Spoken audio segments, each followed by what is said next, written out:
Kevin Thompson is here. Kevin, if you saw from the earlier clips, has an unusual nexus between his personal life and his professional life. They meld. He started out on the client side of mental health care and ended up on the service provider side of mental health care. Yes, after many years of education and experience. So you said you had your first time to be hospitalized with a bipolar breakdown, and I don't mean to use terms of art poorly. So that's appropriate. Okay, and this was in '99 when you were still in the Air Force. Yeah. And the process of getting better or getting manageable took how long? About 5 years. Really? That's a long time. Yeah.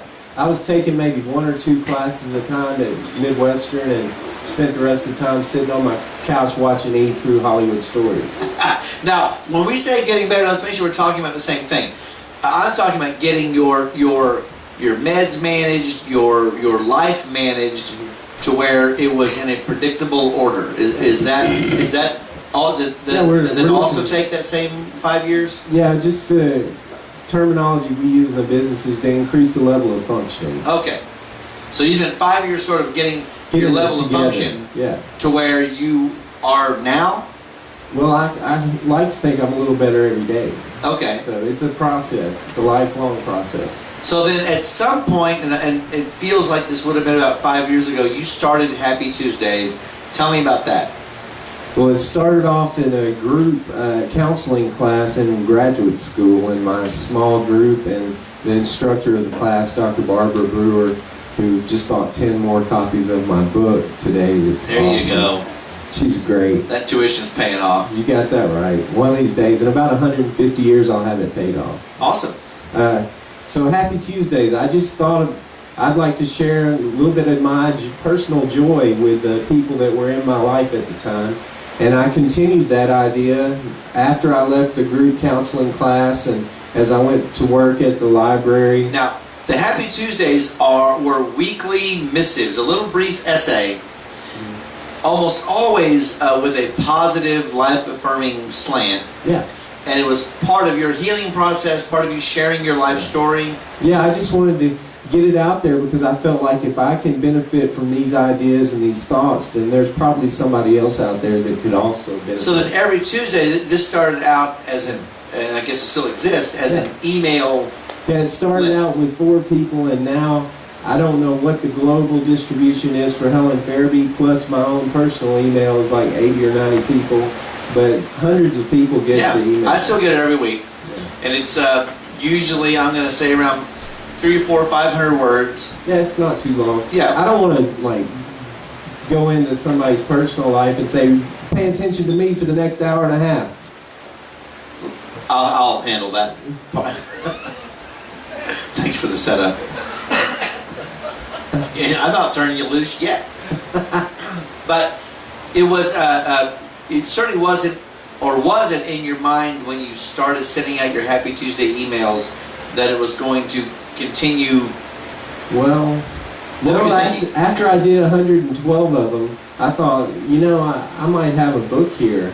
And I wanted That's 2 years. Yeah, it's 2 years. I wanted to write a book, but I didn't want to put the effort into it. And so I looked at the body of work that I had already completed, and I thought, well, I'll just pick the best ones, put them together, and slap them between the 2 covers and sell them. Yeah, and that's when, at some point, he contacted me, and we worked together briefly. Oh, you published one of my Happy Tuesdays in the News Mirror. That's where I met you. Yeah. Yeah, when I put out the weekly paper, the News Mirror, back a few years ago, at some point, I can't remember who introduced us. It was all sort of... Andrew, the young man out there. Oh, you did? Well, there you go, you matchmaker, you. That's how we made our connection. And then when it came time to put the book together, I did some editing and helped you sort of get through that process. And that was a couple years ago now. It's been a while, yeah. People kept saying, when are you going to put the book out? When are you going to put the book out? And I said, when I can find the money to publish the thing, because nobody else will publish it. And that's when you suggested Create Space, and I was able to publish it on demand without having to put the money up front. Yeah. What was your experience like in the actual publishing of it? Well, I just used a lot of manic nights whenever I couldn't sleep. It's nice to have that card in the deck. Today I want to be manic. Yeah. So I used all Let's get that busy. energy. And you do have grandiosity, energy, creativity, all kinds of great things come with being bipolar. It's not all a cakewalk, but for sure there are the high moments. So what was it like to have the book in your hand? Well, the reason I wrote it was because my Meemaw, who I talk about in the book quite a bit, she was getting old. And my mom just told me today that she forgot her next door neighbor for 16 years who called and left a message on her phone. She's like, did I ever know a woman named Evelyn? It's like, yeah, you lived next to her for 15 years. But she has this book on her end table next to her chair in the living room. And she says anytime she gets feeling down or anytime she wants to have a happy thought, she just reads a Happy Tuesday. So I wrote the book for her, and it was dedicated to her. And if nobody else in the world ever read it, I was going to be happy because she had it in her hands and her grandson had written a book. I think that's really sweet. You guy, you. All right, well, now that you have way sold this book, let's make sure people know. Let's give them the email address. Let's make sure people know how to get a hold of Happy Tuesdays. First of all, if you can find it on Amazon, go to books and search Happy Tuesdays. And you can also find me on the internet, just not text, but send an email to Kev's Happy Tuesdays, or Happy Tuesday at Yahoo. At Hotmail.com. I don't even know my own email. I will now go. There will be a graphic inserted. Yeah. Here we go. I'm going to set this up. There will be a graphic inserted with his contact information. It will be on the screen for 5 seconds right now.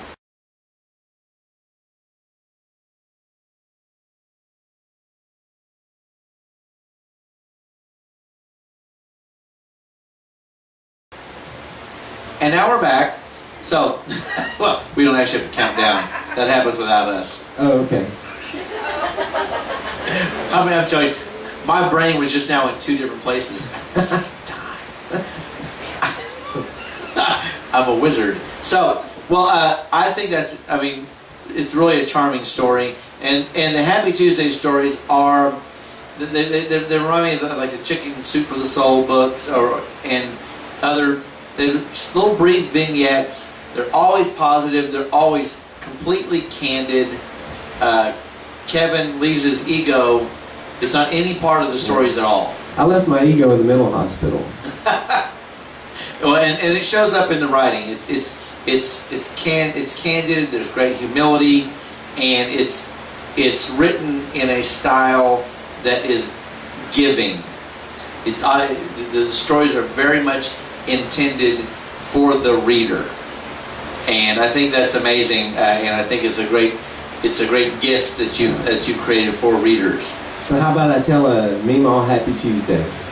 All right. All right. Well, one time I had a dog for 15 years. His name was Tony, the greatest Chihuahua in the world. Loved him with all my heart. And we went on vacation. We went down to Disney World. I was about 10 or 11, and Tony had to stay home. And Meemaw didn't want Tony to be lonely, so she would go over every day and she would cut up his little hot dogs in his food so he would eat his food, because he wouldn't eat it if it was just dog food. I mean, he's not a dog or anything. And she would sit there with him and pet him and talk to him and tell him how wonderful he was, just like it was one of her grandbabies, you know, she was talking to. And one day she decided, well, he must be getting tired of these hot dogs. So she got Tony, loaded him up in the car, and went to the McDonald's drive-thru and got him a Happy Meal with a hamburger. And she took him home and cut up the hamburger and put it in his food so he had a burger that day.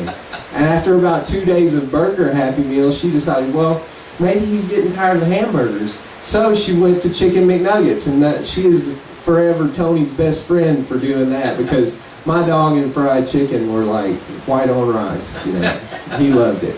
And I knew one day whenever I was living in Wichita Falls that he was going to pass eventually. I came to grips with his mortality, and I had a tune that just popped into my head. And I was walking him, and we were kind of pretending like he didn't just take a dump down there in the park downtown.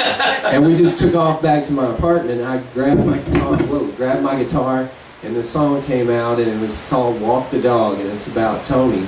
And it's about him and what he meant to me and what he meant in my life. And I had a couple of neighbors that lived downtown with me also And they had not Chihuahua, they had a Rottweiler, and his name was Pudge. Not Chihuahua. No, but they were buddies. And Pudge knew his place. Tony was like 10 years older, and he's like, you don't mess around with me. And Pudge was like, okay, man. And so anyway, the second verse of the Walk the Dog song is dedicated to my neighbors and their dog, Pudge, who passed away also. So, are you going to play that for us? I'm going to play it for you. And I'm going to take you out with that. How about that? All right. Well, I can't imagine closing my part of the show any more gracefully than that. So we're going to take a quick break while I reset, and Kevin will take us out. Thanks.